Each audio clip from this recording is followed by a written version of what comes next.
ఏకీభవించి ఈ మాటలు ధ్యానంలో తీసుకోవాల్సిందిగా మనం చేస్తున్నాం. ఈరోజు ఒక స్పెషల్ ఉంది. ఏంటి ఆ special? Father's day, mother's day, father's day, children's day, ఇంకా ఉమెన్స్ డే, ఇవన్నీ ఉన్నాయి. ఫ్రెండ్స్ చిట్ డే. ఈరోజు తండ్రుల దినోత్సవం. జూన్ 16వ తారీఖు అంటే ఫాదర్స్ డే. తండ్రిని జ్ఞాపకం చేసుకోవడం మన యొక్క భవిష్యత్తుకు పునాదురాలు వేసినటువంటి ఆ యొక్క గొప్ప ఉన్నతి కలిగిన ఔన్నత్యం కలిగిన వ్యక్తిని జ్ఞాపకం చేసుకోవడం. దేవుని స్తోత్రం. హల్లెలూయా. లేఖన భాగంలో తండ్రి యొక్క ప్రేమను గురించి మనకు బైబిల్ గ్రంథంలో ఎన్నో మార్లు చదువుతాం. చక్కటి మాటలు బైబిల్లో ఉంటాయి. కొడుకులపై తండ్రి జాలి పెడతాడు.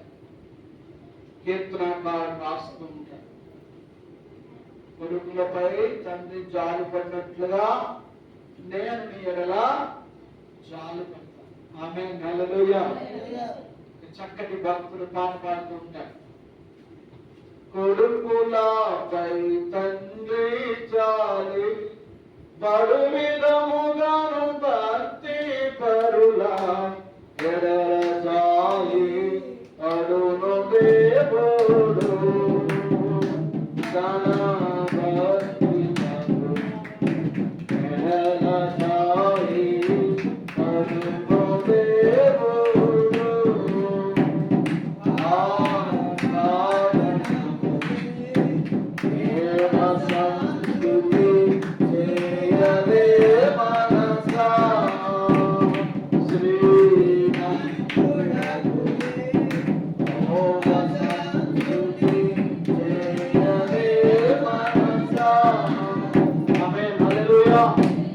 లేఖన భాగంలో చక్కటి ప్రేమను మనము దేవుని ప్రేమ, తండ్రి ప్రేమను చూస్తాం.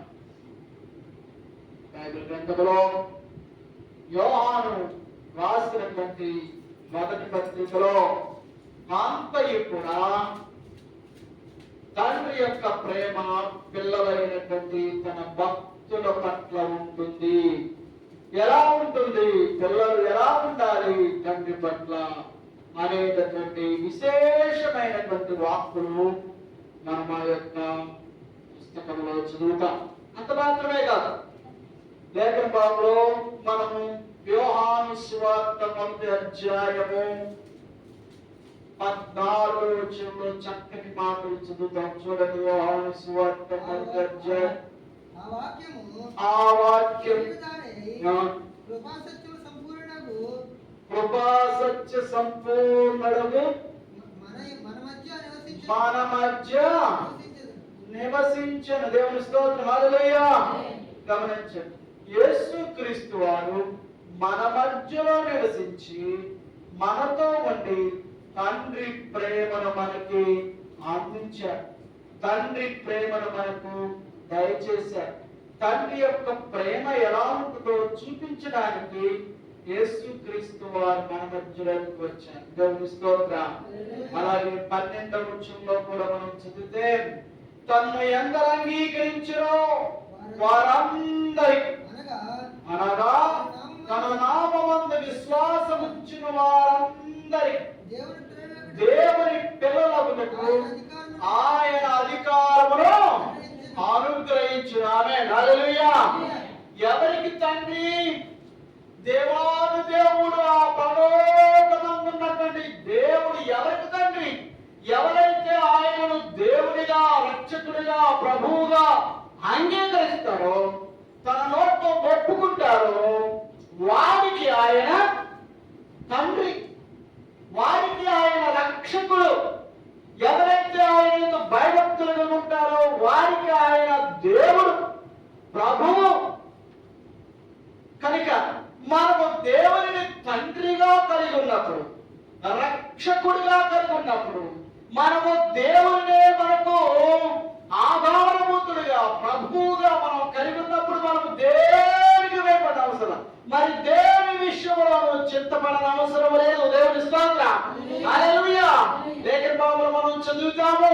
ఆ యొక్క పేతురు రాసినటువంటి మొదటి పత్రిక 5వ అధ్యాయంలో చివరి వచనాలన్నీ కూడా ఇదిగో దేవుని గూర్చి చింతపడకుడు గాని మీ చింత యావత్తును ప్రభుపై వేయండి. దేవుని స్తోత్రం.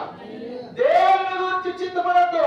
నా తండ్రి అయిన దేవుడు నాకున్నాడు, నా రక్షకుడు నా ప్రభువు నా దేవుడే నాకు అన్ని అని మీరెల్లప్పుడూ కూడా దేవుని మీద నీ చింత, నీ భారము, నీ దుఃఖము అన్ని కూడా ఆయనకి వేయాలి.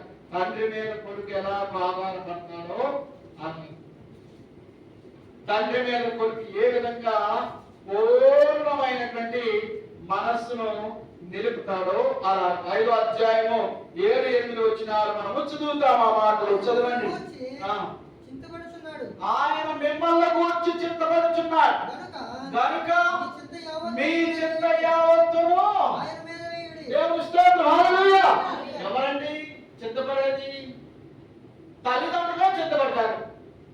స్కూల్ తెరుస్తున్నారు, అయ్యో వారికి బ్యాగ్ చిరిగిపోయింది, కొత్త బ్యాగ్ కొనాలి, పుస్తకాలు కొనాలి, నోట్స్లు కొనాలి, పెన్నులు పెన్సిళ్ళు కొనాలి, షూస్ కొనాలి, సాక్స్లు కొనాలి, వారికి కొత్త యూనిఫామ్ కొనాలి, ఆ యొక్క స్కూల్లో ఫీజు కట్టాలి, ఎంత ధనం అవుతుంది. చింతపడతా ఉంటారు తల్లిదండ్రులు, బాధపడతా ఉంటారు తల్లిదండ్రులు. బిడ్డలు చింతపడతారా? స్కూల్ తెలుస్తున్నా, నాకు బ్యాగ్ నిలిపోయింది, ఎక్క బ్యాగ్ కొనుక్కోవాలి, సాక్షులు కొనుక్కోవాలి, లేకపోతే అవసరాన్ని తీర్చుకోవాలి అని చెప్పి పిల్లలు చింతపడరు. రేపటి దినమున వారికి ఏ బాక్స్ పెట్టాలి, ఏ విధంగా వారికి అన్నం కూర వండి పెట్టాలి, రేపటి ఏమి టిఫిన్ వేయాలి అని రాత్రే చింతపడతా ఉంటుంది తల్లి. వారు చింతిస్తారు పిల్లల కొరకు, వారు ఆలోచన చేస్తూ ఉంటారు వారి భవిష్యత్ తరాలకు ఎక్కడ పెట్టాలి, ఏ యొక్క స్కూల్లో జాయిన్ చేస్తే బాగుంటుంది, ఏ కాలేజీలో నా పిల్లలు చదివితే బాగుంటుంది, ఇదిగో ఏ హాస్టల్లో నా బిడ్డ భవిష్యత్తు బాగుంటుంది. వారు అలా చదువుకుంటూ పైకి ముందుకు పై చదువులకు వెళ్తారు. ఎక్కడ పెడితే బాగుంటుంది, కష్టమైన బాధైనా ఇబ్బంది అయినా విడిచి ఉండలేకపోయినా పిల్లల్ని తండ్రి వారు పిల్లల యోగక్షేమాల కొరకు ఆలోచన చేస్తారు తల్లిదండ్రులు. వీరు ఎండలో ఉండి వారిని నీడ ముంచుతారు, వీరు పచ్చడి పెట్టుకు తిని వారికి పెరుగన్నం పెడతారు, వీరు తడిసిపోతూ వారిని వర్షానికి కప్పు పెడతారు, దాచి పెడతారు. గమనించండి, వీరి గెంజి పోసుకుని వారికి భోజనం పెడతారు. తల్లిదండ్రుల ప్రేమ ఇట్స్ ఏ వండర్ఫుల్ అన్నమాట, అద్భుతమైనది, వర్ణన చేసే. అందుకనే బైబిల్ గ్రంథంలో తండ్రితో పోల్చారు దేవాది దేవుని. లేఖనాల్లో యెషయా గ్రంథము 1వ అధ్యాయంలో మనం చదువుతాం.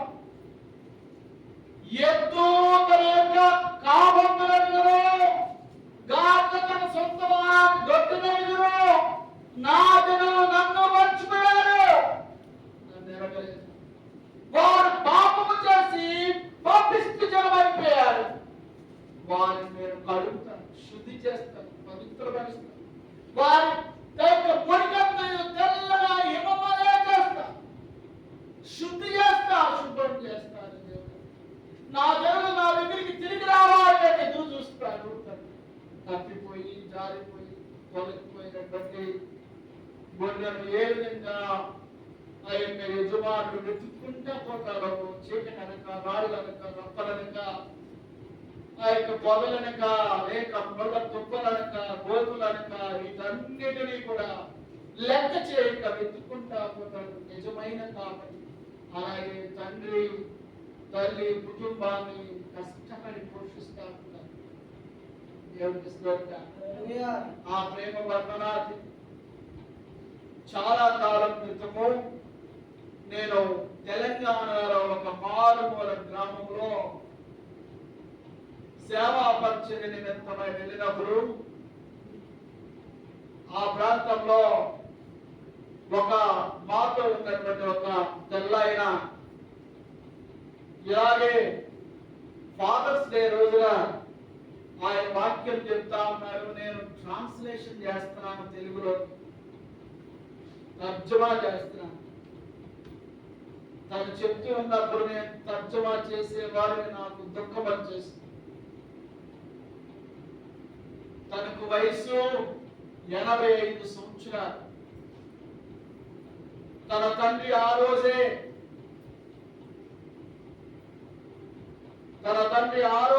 చనిపోయారు. ఆ రోజే ఫాదర్స్ డే. ఆ రోజు తండ్రి దగ్గర లేడు. 85 సంవత్సరాల తండ్రి చనిపోయారు. ఈయన వయసు 53-54 సంవత్సరాలు. నలుగురు కొడుకులై 85 సంవత్సరాల వయసు కలిగినటువంటి వయసులో చనిపోయిన తండ్రి గురించి, ఆ రోజే చనిపోయిన తండ్రి గురించి వాక్యం రాస్తున్నాడు కదా. నా తండ్రి ప్రేమ నేను తండ్రిని అయ్యే వరకు నాకు తెలియలేదు అన్నాడు. గమనించి, తల్లిదండ్రుల ప్రేమ వారు ఆ స్థితిలోకి వచ్చే వరకు తెలియదు. నీవు తల్లివైతే నీకు తెలుసు తల్లి ప్రేమ ఎలా. నీవు తండ్రి అయితే తెలుస్తుంది తండ్రి ప్రేమ ఎలా.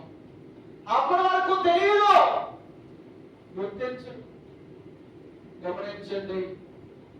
ఈ లోకంలో తల్లిదండ్రుల కంటే మించినటువంటి ప్రేమ అందించేవారు ఎవరు లేరు. అందుకనే బంధువులు లేకపోతే అనాథలు అంటాం, స్నేహితులు లేకపోతే అనాథలు అంటాం, అయిన వారు లేకపోతే అనాథలు అంటాం, తల్లిదండ్రులు లేకపోతేనే అనాథలు అంటారు. ఏ అయిన వారు ఉండొచ్చు, బంధువులు ఉండొచ్చు, రక్త సంబంధం ఉండొచ్చు, డబ్బు ఉండొచ్చు, అన్నీ ఉండొచ్చు. తల్లిదండ్రులు లేకపోతే ఇవన్నీ ఉన్నాయిగా సంతోషించొచ్చుగా అని అనవచ్చు. కానీ ఎన్ని ఉన్నా తల్లిదండ్రులకు సాటి ఆ ప్రేమకు ఎన్ని ఇచ్చినా వెనకట్టలేదు. దానిని మనము తీర్చం. లేఖన భాగంలో మనం చూద్దాం. యోహాను సువార్త 15వ అధ్యాయం 20వ వచనాన్ని చదువుతాం. చూడండి. లూకా సువార్త 15వ అధ్యాయం 20వ వచనం. వారిద్దరూ దూరముగా ఉన్నప్పుడు తండ్రి వారిని చూచి కనికరపడి పరిగెత్తుకొని పోయి వారి గల మీద పడి ముద్దు పెట్టుకొని ఒక తండ్రికి 2 కొడుకులు ఉన్నారు. మనం చదువుతాం. అందులో చిన్నవాడు లోకపు ఆశలు వాంఛలకు అలవాటు పడిపోయి తండ్రి మీద గొడవపడి నాకేమైనా ఆస్తి వస్తుందంటే రాదు నాకు ఇచ్చేసే అని చెప్పి కొట్లాడాడు. తన యొక్క గొడవను భరించి భరించి భరించి సహనంగా పోగొట్టుకున్నటువంటి పరిస్థితుల్లో సరేనా నానా నీకు ఇచ్చేస్తానని పెద్దలు పిలిచి పెద్ద కొడుక్కి చిన్న కొడుక్కి తను సంపాదించిన ఆస్తిని 2 భాగాలుగా చేసేసి చిన్న కొడుకు ఇచ్చేశాడు. దాన్ని అంతటినీ కూడా లిక్విడ్ క్యాష్ లాగా చేసేసాడు. చిన్నవాడు అంటే అమ్మేసేసి డబ్బుగా మార్చేశాడు. ఆ డబ్బు పెట్టుకుని దూర దేశానికి వెళ్ళిపోయాడు. తనకు నచ్చినటువంటి వ్యాపారాన్ని చేశాడు, దుర్వ్యాపారం చేశాడు. ఆ వ్యాపారంలో నష్టం వచ్చేసింది. తన ధనమంతా పోయింది. తన ప్రోత్సహించి తన వెనకాల వెళ్ళినటువంటి స్నేహితులు డబ్బంతా అయిపోయిన తర్వాత వాళ్ళని వదిలిపెట్టి వెళ్ళిపోయారు. వంటలు అయిపోయారు. చేతిలో చిల్లిపోలేదు. భయంకరమైన దుఃఖాన్ని అనుభవిస్తున్నాడు. నిజంగా చెప్తున్నానండి, ఈ రోజున ఎవరు చూడరు, ఎవరు నిన్ను దగ్గరికి రానివ్వరు, ఎవరు కూడా నీ బిడ్డలను నీలాగా ప్రేమించరు, ఎవరు ప్రేమించరు. నీలాగా ప్రేమించేది నీవు ఒక్కడే. నీ బిడ్డలు నీకే విలువైన వారు, నీకే ఘనమైన వారు, నీకే స్వత్తైన వారు. నీ బిడ్డలు నీకే ఆస్తి, ఐశ్వర్యం, ఆన్మయం. అందరూ 70 అయిపోయిన తర్వాత వెళ్ళిపోయారు. తన దగ్గర ఏ ఆధారం లేదు, దిక్కుమక్కు లేకుండా అలా పడి ఉన్నాడు. ఎంతవరకు పడి ఉంటాడు? పడి ఉన్నతనం లేపుతుంది పట్టుకూటి కొరకు ఏదో పని చేయడానికి ఉపక్రమించాడు. భయంకరమైన కరువు ఆ దేశంలో తాండవాడుతుంది. ఈ భయంకరమైన కరువులో ఏం చేయాలో తెలియని పరిస్థితి ఉంది. లేచి వెతుక్కుంటా పోతా ఉంటే ఒక పందుల మేపు వాడు కనిపించాడు. ఆ పందుల మేపు వాడిని వెళ్ళి అంటున్నాడు కదా, అయ్యా మీ పందుల్ని నేను మేపుతాను, నాకు కొంత భోజనం ఆహారం పెడతారా అంటే, సరే మేపుతా ఉండు, నీకు నేను ఆహారం కొంత తీసుకొస్తానని వాడు వెళ్ళాడు. ఈ పందులను మేపుతూ పందులకు పొట్టు వేస్తా ఉన్నాడు. పొట్టును తింటా ఉన్నాయి పందులు. ఆవురావుమంటూ పందుల పొట్టును మేస్తా ఉంటే వీడికి కూడా ఆకలి మండుతా ఉంది. ఏ విధంగా అయినా సరే నా కడుపు నేను నింపుకోవాలి, ఆకలి బాధలు తట్టుకోలేకపోతున్నానని ఆ పందులు తినేటటువంటి పొట్టుకు ఆశపడి పొట్టు మీద తినడానికి పందాడు. పందులు తన్నేశాయి, వాటిని తోసేశాయి. వారు దిగులుగా ఏడుస్తూ ఉన్నారు. శరీరం అంతా కూడా బొరలైపోయింది, మరణమైపోయింది, వారు దుఃఖంలోకి వెళ్ళిపోయారు. అలాంటి భయంకరమైన దుఃఖములో ఏడుస్తూ కన్నీరు గారుస్తూ పశ్చాత్తాప్తుడై అంటున్నాడు కదా, అయ్యో నేను ఇక్కడ ఆకలితో చచ్చిపోతున్నానే, నా తండ్రి దగ్గర ఎంతో మంది కూలి వాళ్ళకు చక్కటి ఆహారం ఉంది, నేను ఇక్కడ ఆకలితో చచ్చిపోతున్నానని అంతే బుద్ధి వచ్చినప్పుడు వారు నా తండ్రి యొక్క ఎంతో మంది కూలి వాళ్ళకు అన్నము సమృద్ధిగా ఉంది, నేనైతే ఇక్కడ ఆకలికి చచ్చిపోతున్నాను, నేను లేచి నా తండ్రి దగ్గరికి వెళ్తా. దేవుని స్తోత్రం. హల్లెలూయా. తండ్రి ప్రేమ తన దగ్గర నుంచి డబ్బు ఎత్తుకుపోయిన, ఏ ఎత్తుకుపోయినా తల్లిదండ్రులు విడిచిపెట్టారు. దేవుని స్తోత్రం. హల్లెలూయా. విడిచిపెట్టేవాడు కాదు నీ దేవుడు, వదిలేసేవాడు కాదు నీ దేవుడు. అయితే వారు బుద్ధి వచ్చినప్పుడు నా తండ్రి దగ్గరికి వెళ్తా అన్నాడు. చూసారా, మంచి నిర్ణయం తీసుకున్నారు. వారు నా స్నేహితుల దగ్గరికి వెళ్తాం అనుకోలేదు, బంధువుల దగ్గరికి వెళ్తాం అనుకోలేదు, అయిన వారి దగ్గరికి వెళ్తాం అనుకోలేదు. వారికి నేను ఎంతో పెట్టాను, వాళ్ళ పెట్టాను, వారి వైపు వీడి వైపు ఎవరి వైపు చూడా. నిజమైన ప్రేమ చూపించే దేవుని వైపు, నిజమైన ప్రేమ చూపించే తండ్రి వైపు చూశాడు. దేవుని స్తోత్రం. హల్లెలూయా. ఈ రోజున నీవు తల్లివైనా, నీవు తండ్రివైనా, నీకు బిడ్డలున్నా, నీ బిడ్డలు నీ వైపు చూస్తా ఉంటారు. నీవు నీ బిడ్డల వైపు చూస్తూ, నీవు తల్లిని తండ్రి అయిన తర్వాత నీ తల్లిదండ్రుల వైపు నువ్వు చూసిన ప్రయోజనం ఉండదు, ఉపయోగం ఉండదు. ఎందుకంటే వారంటారు, నువ్వు తల్లి అయ్యావు కదా, నీ బిడ్డలు నీ వైపు చూస్తారు కదా, ఇదిగో నీవు నా కుమార్తెవు కుమారుడవు, ఇదిగో నేను నీ వైపు చూడొచ్చు, నువ్వు నా వైపు చూడొచ్చు, కానీ నీ పిల్లలు ఎవరి వైపు చూడాలి? నీ పిల్లలు కూడా యొక్క తండ్రి వైపు చూడలేదు కదా, ఈ వైపు చూస్తాను. కనుక నీ బిడ్డల కొరకు నువ్వు పోషణ ఇవ్వాలి, నీ బిడ్డల కొరకు నీవు కష్టపడాలి, నీ బిడ్డల కొరకు నీవు అంగలార్చాలి. వారి నేత్రాలు ఎప్పుడు నీ వైపు ఉంటాయి. ఎవరు ఎంత మట్టుకు కూడా నీకు సహాయము చేస్తారని ఆలోచన మాని నీ మట్టుకు నీవు నీ బిడ్డల కొరకు ప్రయాసపడడం, వారికి తండ్రి యొక్క ప్రేమను అందించడం నేర్చుకో. గమనించండి, ఈ తండ్రి దగ్గరికి పరుగోర కుమారుడు వస్తుంది. రోజు దూరంగా ఎక్కడైనా కనిపిస్తాడేమో నా కొడుకని మిద్దె మీదకి చూస్తా ఉన్నాడు తండ్రి.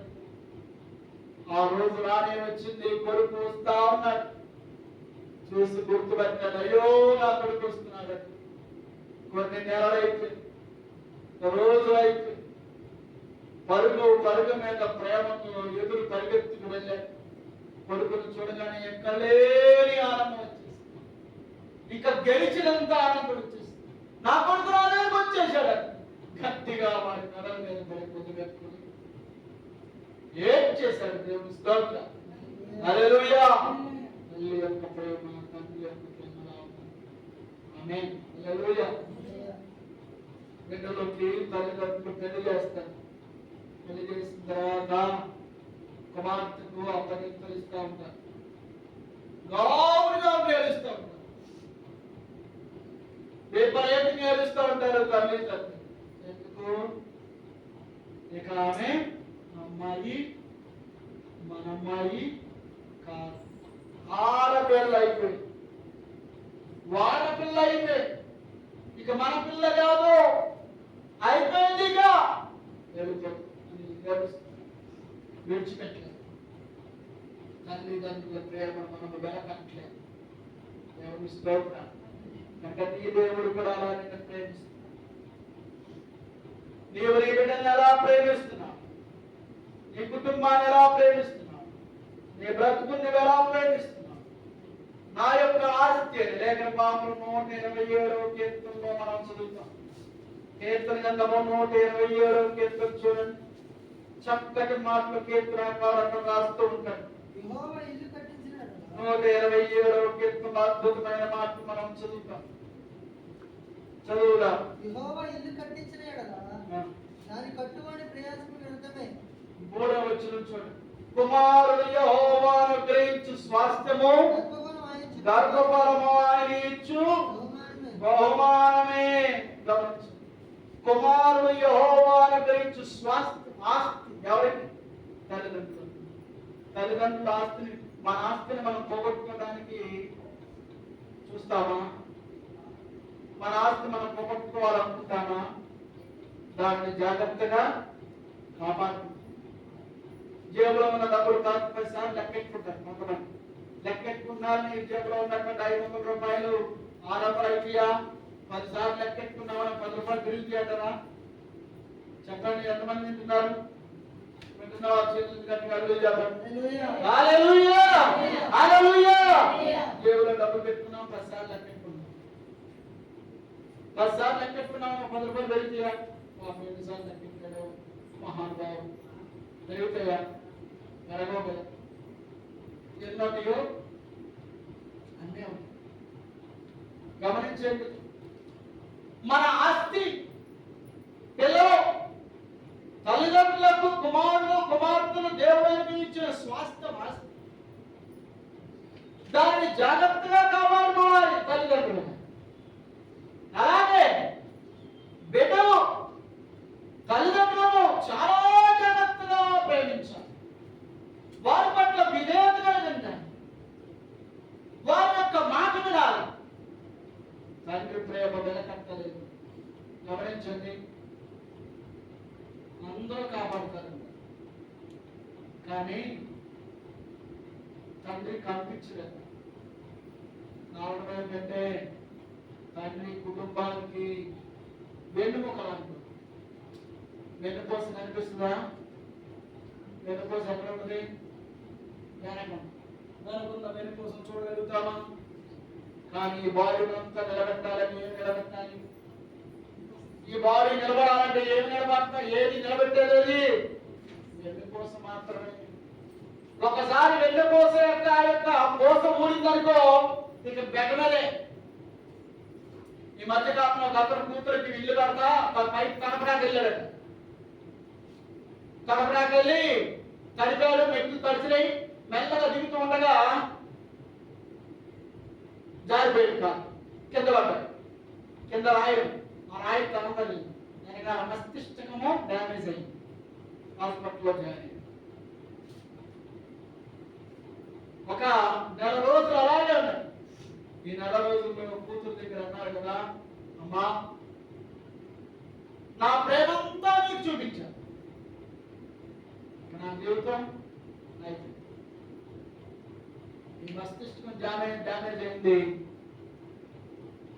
అలా టెస్టులో ప్రభావం ఉన్నటువంటి అతన్ని లేపారు, కానీ లెగలేపారు. ఏ విధంగా అంటే మొత్తం వెన్నుపూసంగా స్కాన్ చేస్తే నడుము దగ్గర కోసం జారిపోయింది. నడుము దగ్గర పోసి జారిపోయిందంటే లెగలేదు. అన్ని చైర్లోనే, వీల్ చైర్లోనే, చక్రాల చైర్లో తోసుకెళ్ళాలి. బాడీ అంతా బాగానే ఉంది, కానీ వెన్నుపూస పూస ఊళ్ళింది, జారిపోయింది.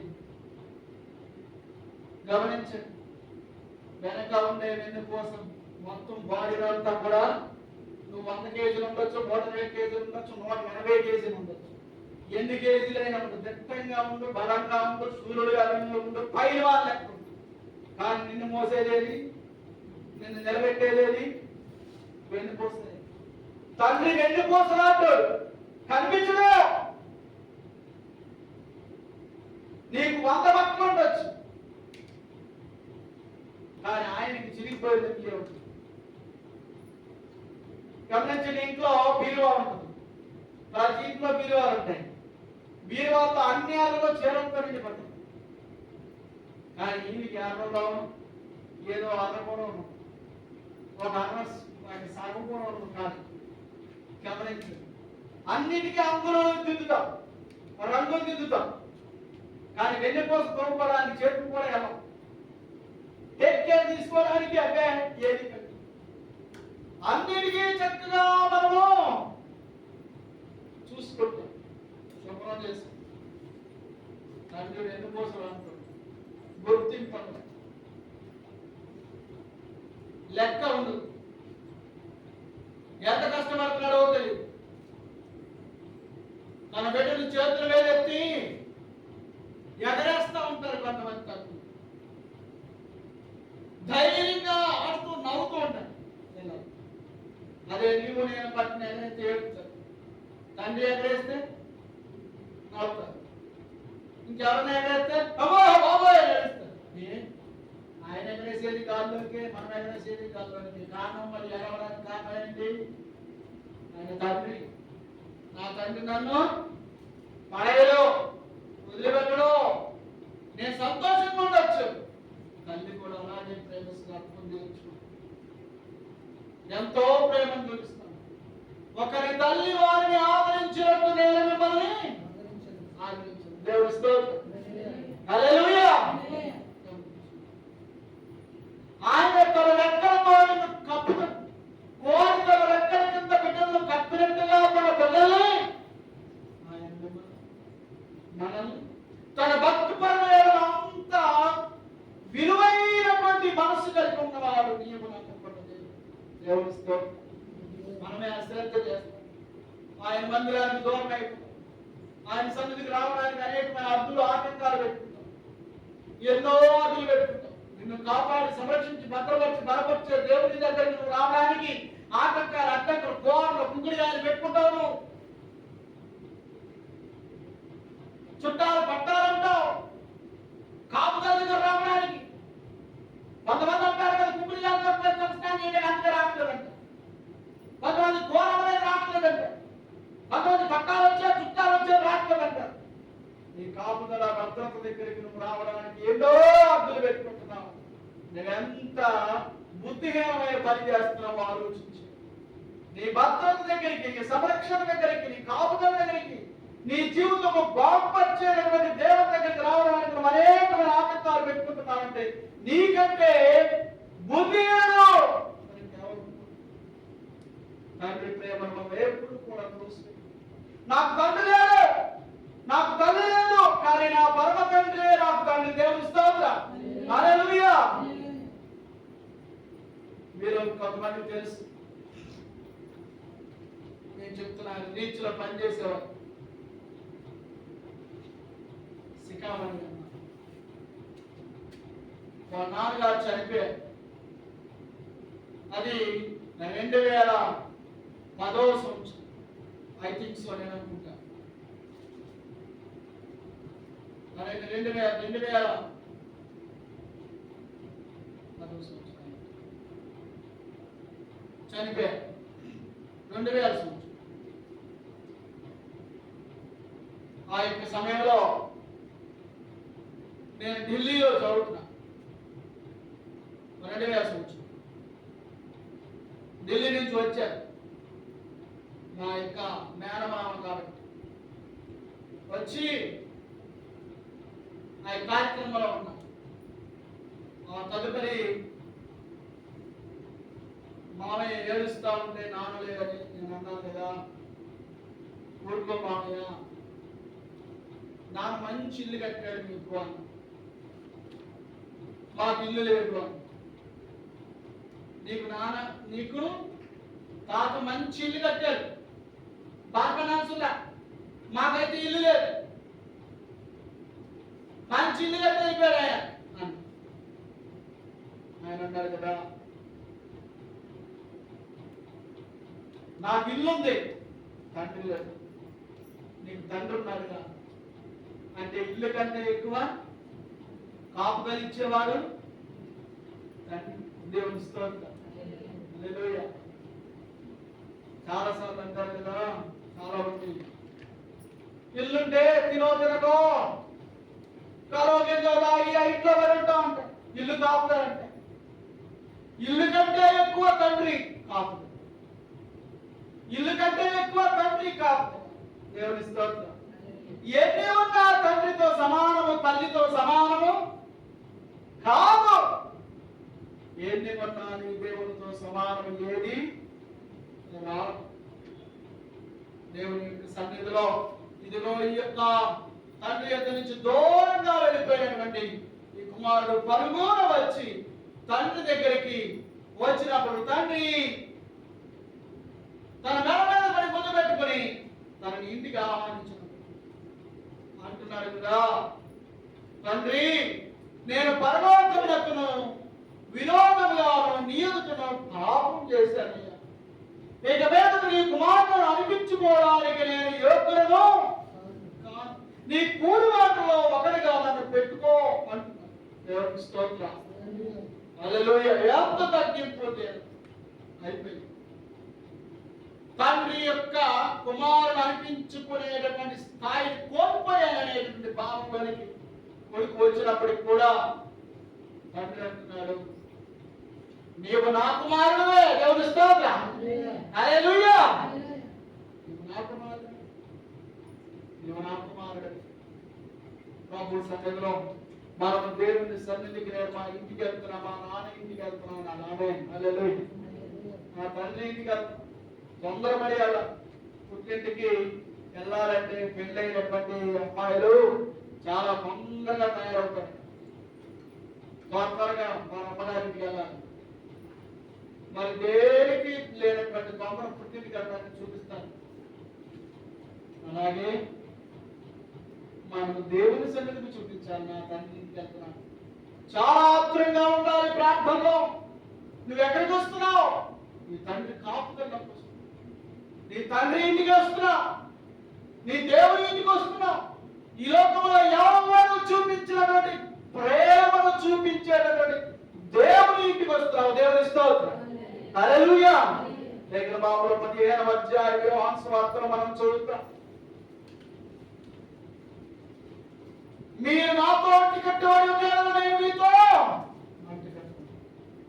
మీరు నాతో నిలిచినను నేను మీతో నిలుస్తాను. ఎవరు నాతో నిలుస్తాడో వారు బహుగా మీరు నాకు వేరుగా ఉండి ఏమీ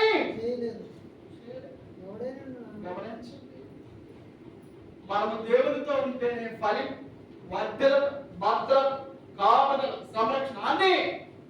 మేము దేవునికి దూరమై దేవునికి వ్యతిరేకమైన ఏమి చేయలేదు. తండ్రికి వ్యతిరేకంగా ఏమి చేయలేవు. తండ్రికి వ్యతిరేకమైన ఆలోచన చేసినటువంటి యొక్క చిన్న కుమారుడు ఏమైపోయాడు? సమస్తమును కోల్పోయి శరీరం అంతా కూడా పాడు చేస్తుంది. పందులు తినే బొట్టుకు ఆశపడిన బ్రతికెట్టు కారణము తండ్రి మీద వ్యతిరేకంగా లేచి, తండ్రి మీద వ్యతిరేకంగా లేచినటువంటి కుమారుడు ఏమైపోయాడో బైబిల్ స్పష్టంగా చెప్తుంది. దావీదు మీద వ్యతిరేకంగా లేచినటువంటి అబ్షాలోము భయంకరంగా చనిపోయాడు. ఈ తండ్రి కంటే ప్రేమించేవారు మనకు, ఈ తల్లి కంటే ప్రేమను చూపేవారు భూలోకములో మనకు. అలాగే వారిని మించినటువంటి ప్రేమని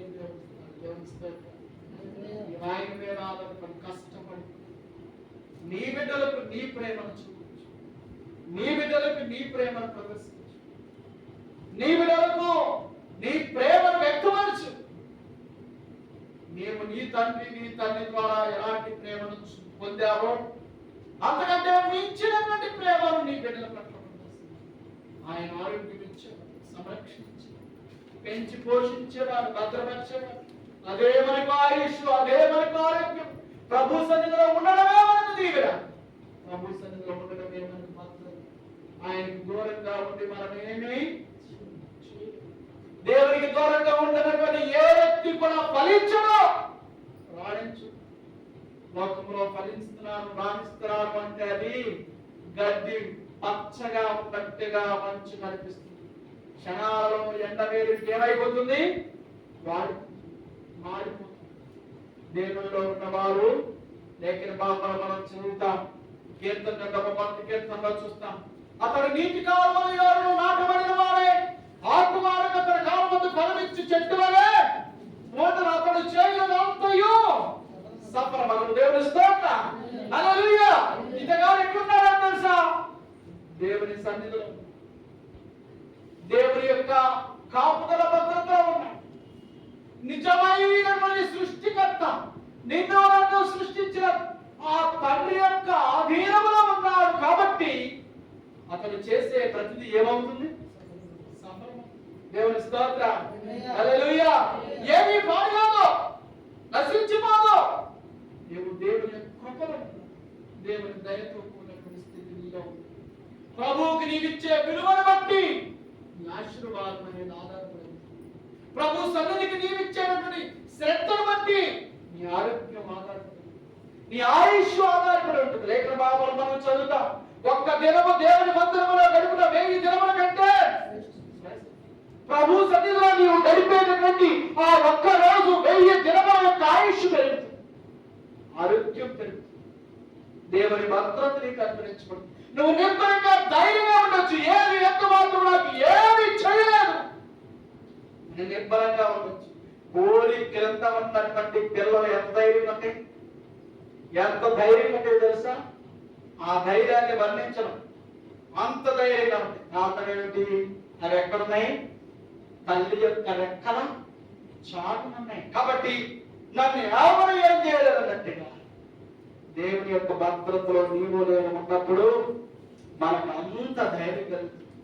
దేవుని సన్నిధిలో ఉండే వారికి అంత ధైర్యం కలుగుతుంది, అంత బలమైనటువంటి ధీమా కలుగుతుంది. నా శరీరము, నా ఆరోగ్యము, నా యొక్క కాపుదల భద్రత అన్ని నా దేవుడు తీసుకుంటాడు. కారణం నేను దేవుని సన్నిధిలో భక్తి జీవితంలో ఉన్నాను కాబట్టి, ఆయన సన్నిధికి మానక నేను నడుస్తున్నాను కాబట్టి ఆయనే చూసుకుంటాడనే ధైర్యం నీకు అందించాడు.